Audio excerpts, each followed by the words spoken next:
Verbal accident. I want 50,000, not 50 million youths drafted into the Nigerian army. Tinubu. Former Lagos State Governor and leader of APC, Tinubu has clarified his earlier comment on the recruitment of 50 million youths into the Nigerian army. Tinubu, while speaking at a colloquium to celebrate his 69th birthday on Monday, called the President Muhammadu Buhari-led government to authorize the immediate recruitment of up to 50 million young Nigerians into the Nigerian army to tackle Boko Haram and criminal bandits ravaging the country. He argued that such an action would overwhelm the ragtag groups of insurgents and bandits terrorizing the country across multiple flanks. He was quoted saying, "We are under-policed and we are competing with armed robbers and bandits to recruit from the youths who are unemployed." 33% unemployed. I mean, the fact is, it was such a mistake, and it says it was an accidental mistake of which we all commit from time to time, especially when reciting a series of large numerical 50,000 and 50 million are very different, even on paper. So I don't know what the mistake was. He did not mean 50 million, which is almost a quarter of our total population. Exactly, a quarter. So it's like, is this somebody we want as a president? Okay, fine. People make mistakes, but not these kind of mistakes, because that is a huge thing. And do you know what? The numbers, leave that alone. That's fine. What was even more scary was his approach. I remember reading, and he said, basically, in his comments about the recruitment process, he basically said that if you give somebody a gun, they automatically know how to handle it. And he implied that intelligence was not necessarily, education and literacy. Yes, education and literacy were not necessarily important to be recruited in the army. That is the more alarming bit, the recruitment process. Because you're basically saying you just want to waste lives. Obviously, 50,000 is very different to 50 million. And at that time, the word 50 million, that value, in relation to his idea of or suggestion of the recruitment process, it just seemed like as if he wanted to waste lives, because he assumed, in his words, that if you give somebody a gun, they know how to handle it. The audacity, the boldness. How can you say such a thing? And I think that is more alarming, because then this man will just approve anything as long as you think you can apply common sense. Because his assumption is that these youths should just be able to the youth should just be able to adapt and just move with the flow, because it's all coming to me, because what he basically said also was that what was more important in the recruitment process is the diligence that these young youths would have to actually fight criminals. Fam, no matter the passion that you have to be trained. And I understand that, okay, fine, you and especially if it's your first time, or you have experience, or you've heard of experiences, it is not quite like, actually facing it. Because the fact is, mental health for soldiers is a huge thing. They come back traumatized.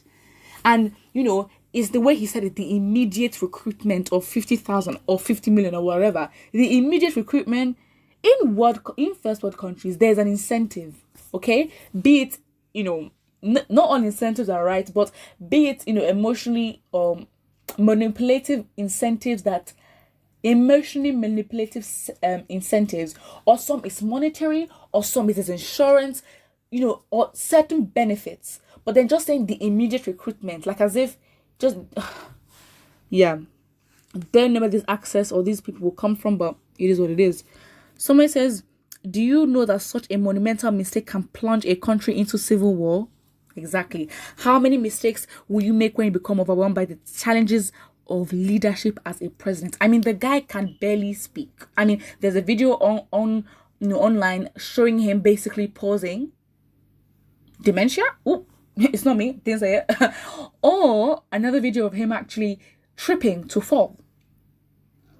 So it's like, you are clearly not fit. And if anybody in their right mind, do you know what? I mean, obviously here, we're having conversations, we're trying to have a Discord, all that. Put your comments, what you think.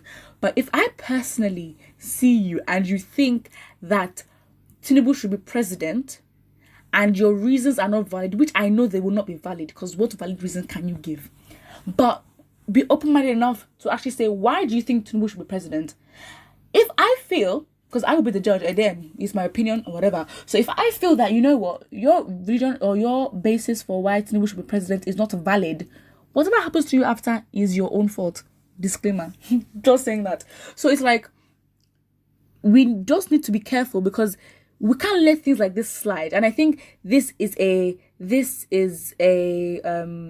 in a normal context, in a normal country with normal people. Again, normal is assuming that people are rational thinkers, which of course is a bold assumption, but still, in a more or in a less abnormal country like Nigeria, no, not like Nigeria, in a less abnormal country, this would be a grave mistake. And in this way, he has just plunged his political career. But again, we are in Nigeria. No matter what you do, again, if we are in this country and people went to go vote for Buhari for a second time, anything can happen. So I get very, like, in a way, nervous, thinking, because it's like play, Donald Trump won. So play, Buhari came back for a second term. So again, it's scary, because things like this.